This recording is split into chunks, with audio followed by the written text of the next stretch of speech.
We all have this image of giant, sprawling corporations as these unstoppable titans of industry. Powerful, stable, always growing. But what if I told you that for a lot of these giants, their size is actually their biggest weakness? I mean, is that assumption really true? Does being bigger and more diversified automatically mean you're better? Or, and this is the big question, could the secret to unlocking massive value actually be to get smaller, not bigger? Okay, so check this out. The data here is pretty fascinating. This study looked at S&P 500 companies for almost a decade. See that dotted line? That's the focused companies. Look at how it spikes up, way over in the 20 to 30% return range. Now look at the solid line. That's the big conglomerates. It's all kind of bunched up in the middle, delivering pretty average returns. I mean, the data's right there. Being focused often crushes being sprawled out. And there's actually a name for this. It's called the conglomerate discount. It's this idea that the market often values a company with a bunch of different businesses at less than what those businesses would be worth on their own. The market is basically saying, hey, we don't think you can juggle all these different things well, so we're going to mark you down. So let's say you're the CEO of one of these huge companies. How do you even know if this is happening to you? How do you spot the hidden problems? Well, it all kicks off with a really deep investigation. Yeah, you can't just go on a hunch or stick with a business because you've always had it. The really smart companies, they take a systematic, data-first approach. They run a super rigorous health check, putting every single part of their company under a microscope to see what it's really bringing to the table.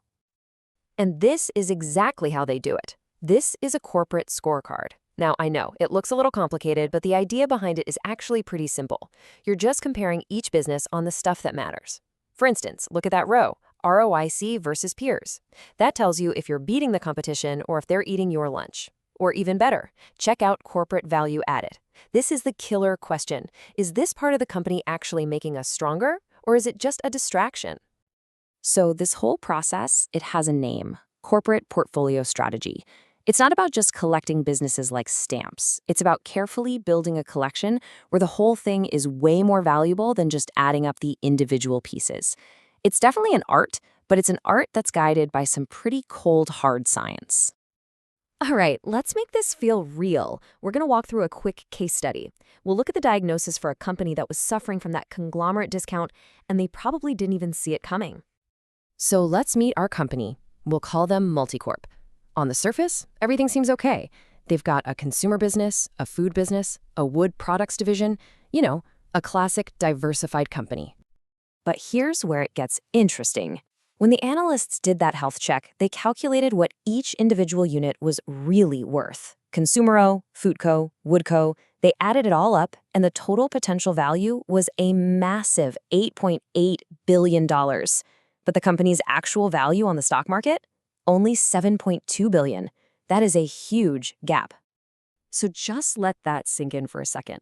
A $750 million value gap. That's $750 million in value that was either being destroyed or, at the very least, was totally hidden from investors just because all these businesses were sitting under one roof. When you see a number like that, you can't just ignore it. It forces you to act. And that leads to the prescription, a brand new strategy built on some tough but absolutely necessary decisions. So, with this crystal clear diagnosis in hand, the leadership at Multicorp knew that business as usual was over. They used this analysis to forge a completely new and much more focused path forward.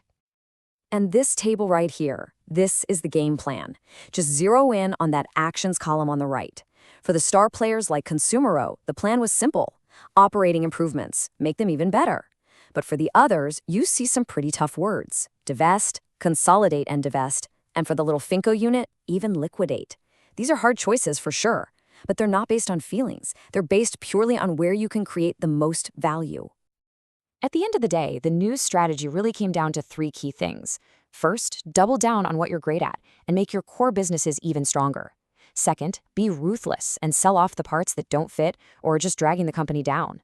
And third, trim the fat at the corporate level to make the whole operation leaner and meaner. And now, for the best part, the result. What was the actual payoff from making all those tough, decisive moves?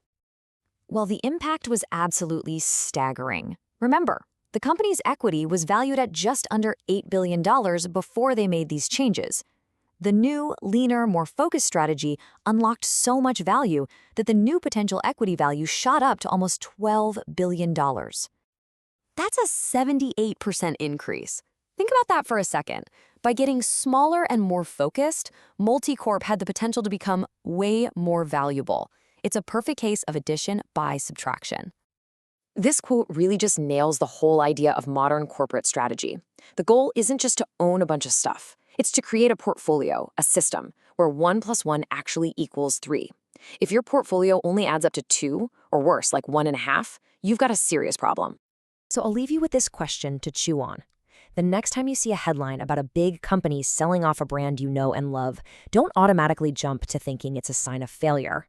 Instead, ask yourself, could this actually be a sign of incredible strength? A sign of a disciplined, focused strategy that's about to unlock the real value hiding inside?